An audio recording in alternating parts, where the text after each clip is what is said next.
Good morning and thank you very much for joining us. I am Yori Folarin. My guest this morning is a friend of the house, Dr. Jide Johnson. He's the chief lecturer at the Nigerian Institute of Journalism. Jide, once more, it's a delight to have you. Good morning, Uncle Yori. Thank you very much and for good coming morning on. to our viewers all over the world. Indeed. I'm happy about that smile that you gave, as you say, because one must be pleasant at all times. But people are talking about hunger, and you know, a hungry man hardly ever smiles. So I can just take from this that, thank God, Dr. Jide Johnson is not among. You see that radiant smile. I'm smiling, but I'm not angry. Because someone said an hungry man is an angry man. And it was the sage, let me refer to him as that, fella Anikulapo Kuti, who was saying something about a hungry man is an angry man or something, you know, that kind of a thing. I can't remember the context in which he put it in one of his numerous hit songs. But our conversation this morning, Dr. Johnson, is along the lines of the connection between food inflation, which a layman's way of looking at that term, food inflation, would be that the prices of foods beyond the reach of most people, and insecurity. So it really boils down, the way I try to analyze these things in my mind, food inflation and insecurity, is that when there's a shortage of food, there doesn't need to be a drought. It will have an effect on insecurity. Is that a theory that is good, or can it be disproved? No, there's a relationship, there's an interrelatedness between food security and your national security. Yes. Like you said, like we said earlier, jokingly, an hungry man is an angry man. There's a particular saying in my local dialect that once hunger is taken care of, all the problem of mankind has been taken care of. So, that's right. At the end of poverty is hunger. As long as you're able to conquer hunger, you have ended poverty. And then if you look at Maslow's hierarchy of need, the basic need of man is physiological need: food, clothing, water, and shelter. These are basic. That's the lowest level. Is sex not in there somewhere? I don't want to say that because of the time of the day that we are in, and we have not provided the necessary warnings for people. So basically, that's the basic need. And then if you look at the Jewish account of creation, when God created man, where did he put him? He did not put him in a house. He did not put him in a yacht. He did not put him on a boat. He did not put him on air. He placed him in the garden, where he had access to take care of all of his physiological. He said he should take of the fruits for food and the herbs. The fruits and the herbs. Like I jokingly tell my student, an herbalist is not an occultic person. Is the word herbs plus specialist. Someone that specializes in herb is an herbalist. So both food and herbs are good for human consumption. So once you take care of that basic need, even productive economy, the economy cannot be productive until you have food security. Because it is when people are filled and they are satisfied. That's when their creative and innovative spirit is engineered. An hungry man cannot think. So okay, you know, the reference to Anikulapo Kuti, numerous songs. I think somehow I just remembered suffering and smiling. Yeah, you know, and I was actually criticizing the people for suffering and smiling, because you see smiles, you won't even think that we they have underlining. Yes, but there are underlining issues that are not being expressed, which he was expressing at the time and was criticizing the people for your suffering and smiling. You know, Nigerian people are special of human beings. God created us in such a unique and dynamic way. Do you recall at that particular point in time, the happiness index say Nigerians are the most happiest people. Happiest people. So we have the capacity, the shock absorber, to take whatever comes our way. And some of the things we have gone through in this country, if some other nations have gone through, they will have utterly collapsed. They will have disintegrated. Nations Yugoslavia that share similar attributes with Nigeria, or nations like USSR that don't share similar attributes in terms of landmass, in terms of ethnicity and diversity and complexity of that nation. Today, you don't have the Union Soviet Republic again, especially Soviet Republic again. Now you have Russia and multiple independent nations. So the capacity to weather the storm, God has given us. What we have gone through, many nations wouldn't go through it and still be on their feet. So it goes back, just, fleshing this conversation out. Nigerians have this resilient spirit that led to Fela criticizing, doing his social commentating of Nigerians are suffering and smiling. But that smile, and you said there were references to this, I don't know, there's spurious studies that Nigerians have the highest happiness index. But that smile, that symbolic smile appears to be wearing thin now, such that there are those who even seek to use it even politically. And there must be a danger there. But the truth exists that things are a lot harder than they were just a year ago. Exactly. Just a year ago. Just a year ago, we couldn't access money. I recall today, because today my wife gave birth to my son. I was in the hospital, so I knew what it was to get cash, to make payments and all of that transaction. That's when we had this Naira exchange, what have you. The question is, how did we get here within a year? Are there ex-forces within the government? Are there people trying to sabotage the government, or is the government not aware of the realities of the problem, the enormous problem at hand?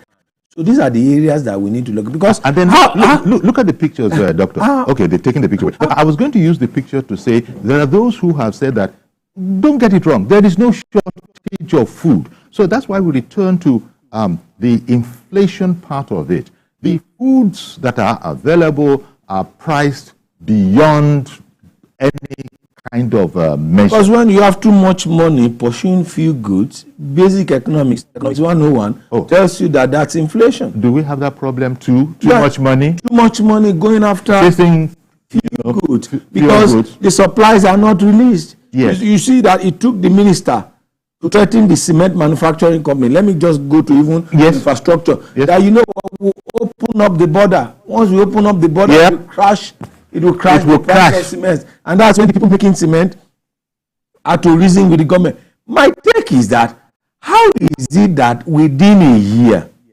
the value of Naira collapsed the way it collapsed? It has. The price of goods skyrocketed the way it's not that the population of Nigeria increased tremendously in the last. There's a population explosion. So you begin to ask the question: what is really the problem? And who are behind this issue? That is the question. What or who are behind these issues? Yesterday I was looking at it. The Naira dollar exchange rate was 1,950. So it's clear to me, in fact, people were saying, that is to say the commentator in the paper was saying, following up on that exchange rate, the IMF prediction of 2001, which we would have said, Abba, Naira 2010 Naira to the dollar. Come on, IMF, behave yourself. It's not so far-fetched now. And they have said, people have said that it's actually going to get worse before it gets better. No. Okay, let's isolate Nigeria from the rest of West African sub-region first and look at it. We're having a problem. Other West African countries having some similar problems. As their currency, does Nigeria exist in isolation in this modern time? That's an important economic question. Now, as the value of Ghanaian cedi collapsed the way our Naira collapsed, as the value of CFA franc collapsed the way it collapsed.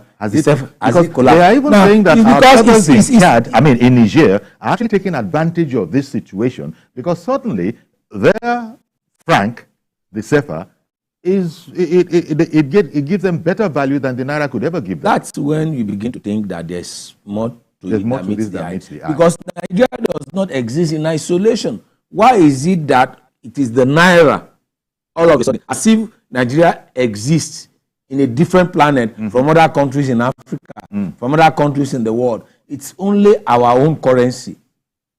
If you do a global index of the currency exchange, it's only our own currency, the last 1 year, that has witnessed a free fall. That's right.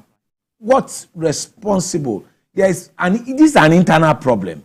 It does not require an external solution. There is something which the government has not gotten hold of.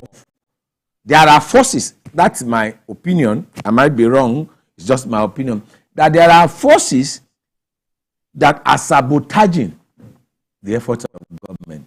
One, alternative. Second alternative, or those that the president has placed in the management of affairs have not gotten full grasp of the problem. Of the problem that they have been appointed. They tell us, even General Gowan was speaking the other day, but even the financial experts say that at the rate this administration is going, it is doing well. But unfortunately, it is excruciatingly painful.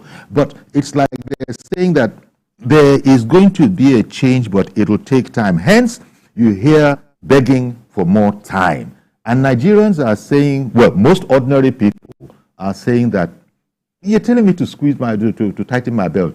More time, more time. It's like it's not a palatable piece of advice. But they say the authorities in the central bank are working at it and will get control of the situation. However, it will not be overnight. If you look at the pressure on Nigeria is a monopoly. That's right. That's right. One, most of our foreign exchange earning comes from crude oil. And that crude oil is also what we depend. The refined crude oil are imported through foreign exchange. So our economy is highly dependent on foreign exchange. That's the dollar. Now, that puts pressure on the demand for dollar on one hand. Too much naira is running after the dollar. Definitely. The dollar will be rising. That's right.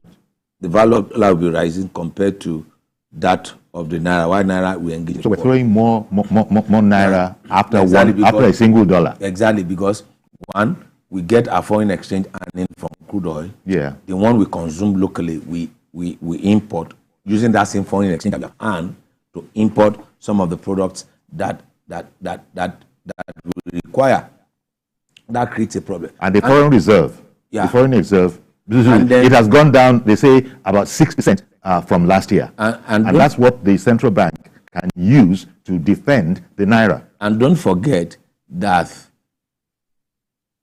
the civil servant and public officials get their extra code in dollars for their travels. And they've engaged in a series of travels. Because the president said that they are going to cut the number of people that will travel. Yes. If I were to be the president, there's the template.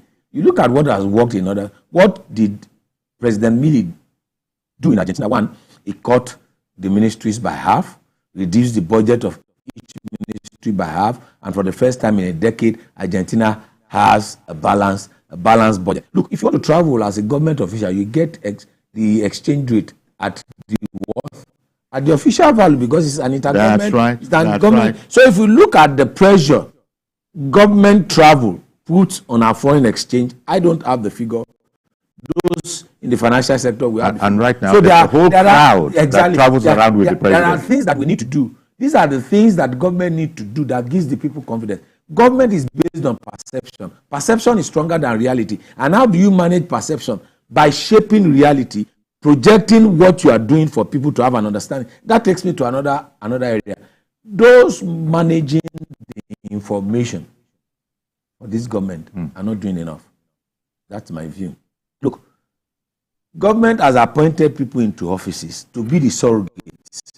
Now, if you go into the public space, which voices are you hearing? Which voices are you hearing?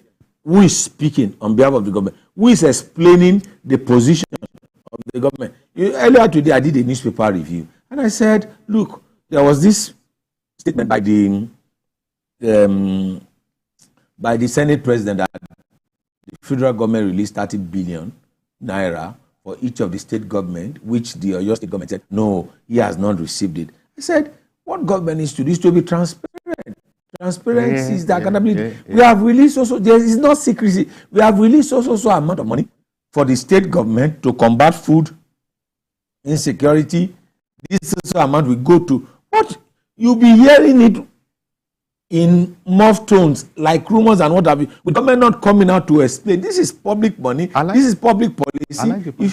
I like the point you make, Doctor, about those in charge of information dissemination in government. Just about every person is a PR person for the government.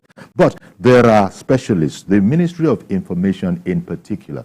I like the point you made that they might not be doing enough in telling Nigerians the score, so that Nigerians are following step by step everything that is going on. You know, perception, we've spoken about perception of governance and the way it is seen when you see a governor travel, just look at his retinue. When you see the president travel, just look at, when you see all the accoutrements of government, nothing looks strained or poor or frugal in all of that.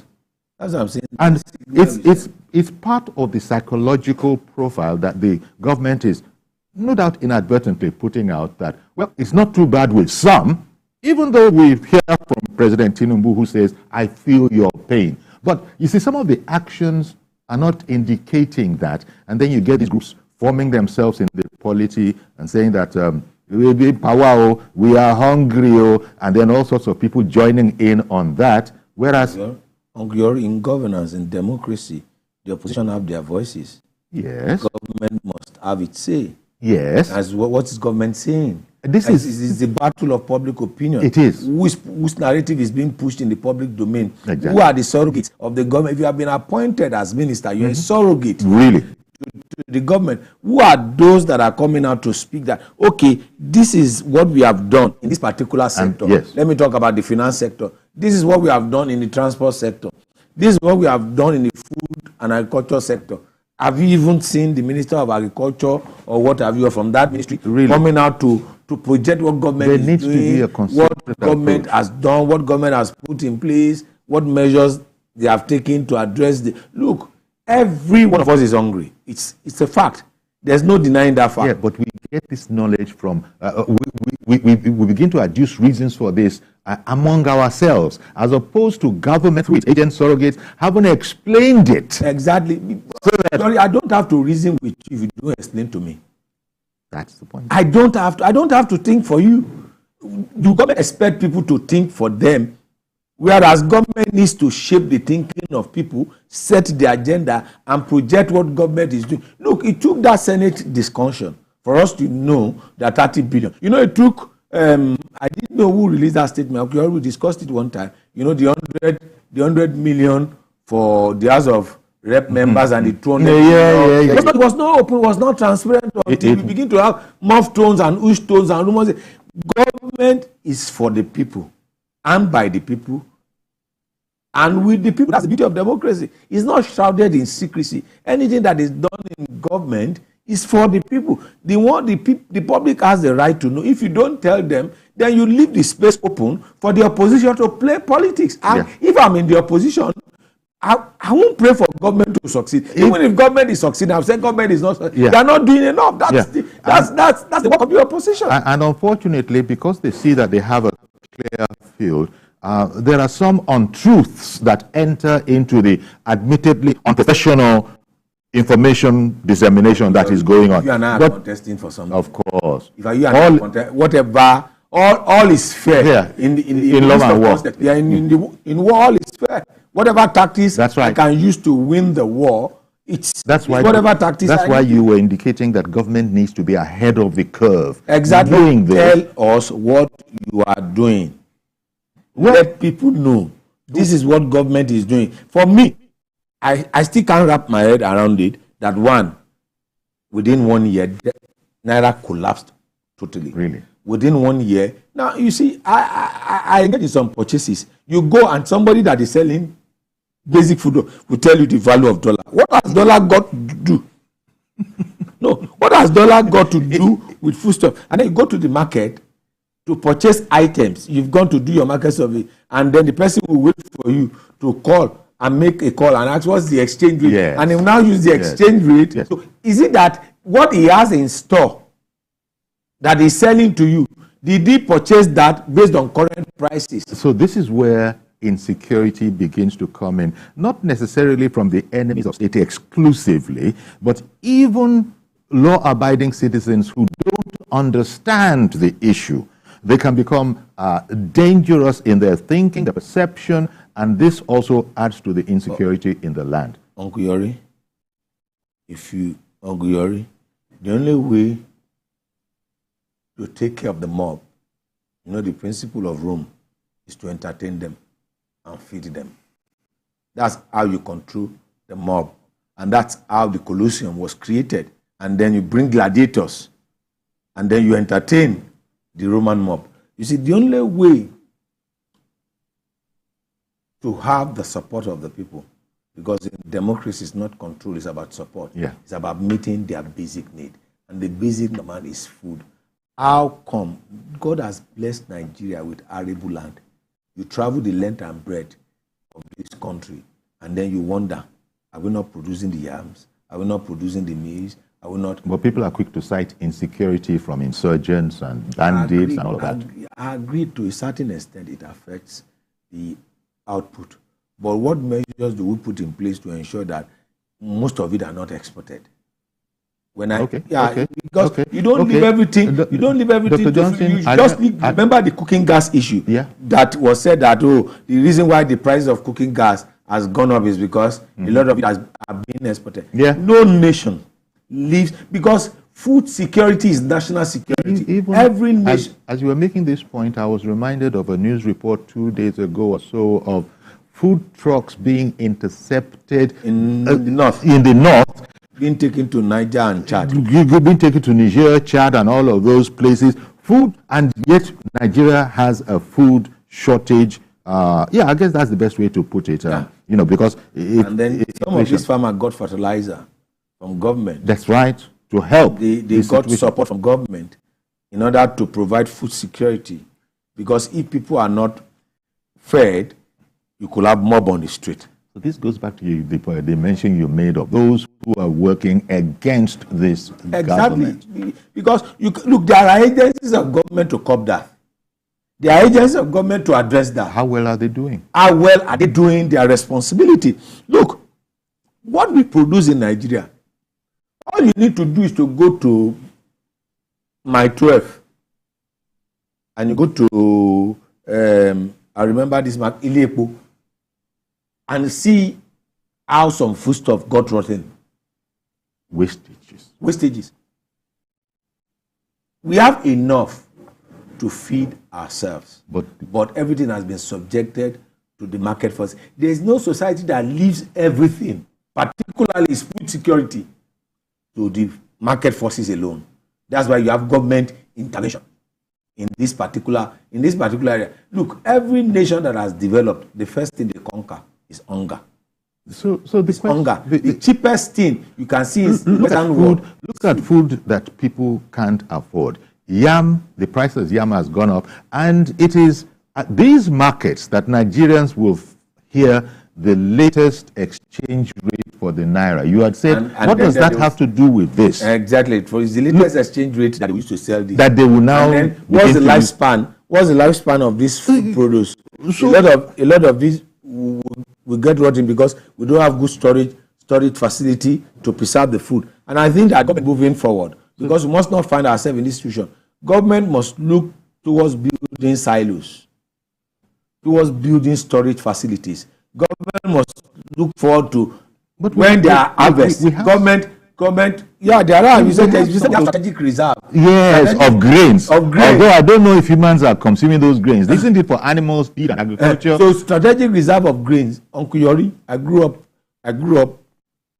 in Ikeja area of Lagos, particularly in Iju. I know Ikeja Industrial Estate. I need cocoa reserves. All you just need to do is just to go to Obakran, where you still see it opposite Guinea. What they used to preserve cocoa in those days. Then if you are going towards Acme, you still see what they used to preserve. I've not seen any silo in Lagos. Are you getting my point? There is the need for government to take proactive action. Moving forward, look, this cycle has become a vicious one. It has become a vicious one. Now, if this problem we are having this year, there's every likelihood, if we don't take the necessary step to address it, to have this problem. And the first global economic crisis, the first documented by man, was what happened in Egypt when Joseph. That's right. When Joseph was the prime minister. And what was the solution? It was about food.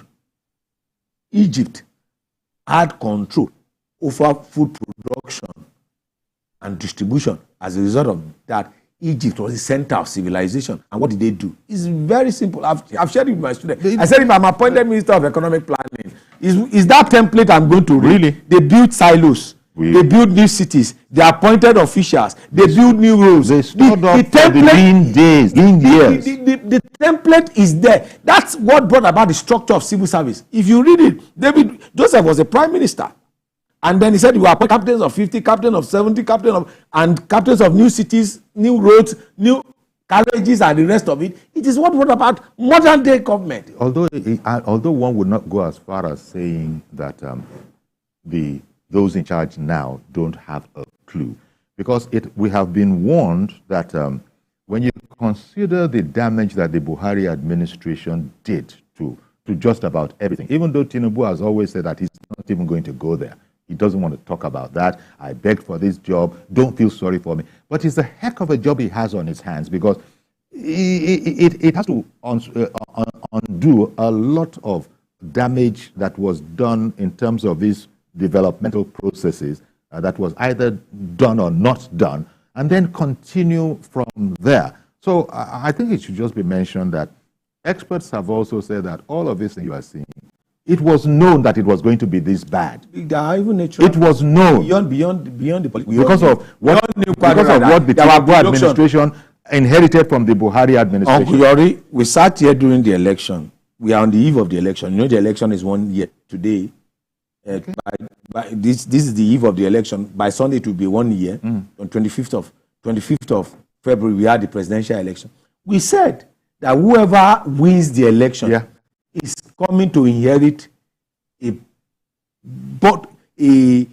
bottle of problems. That's right. That Nigerians need to be patient and understand. They're even circulating something on social media to that effect now. Because these were prophets, economic prophets, who were saying it. So the damage has already been done. It had beyond the political inaction of the president. There were also natural factors. You recall the floods. That's right. The floods that affected the release of water from Cameroon, from the dam in Cameroon, the overflooding of River Niger and River Benue that affected a lot of farmlands. Exactly.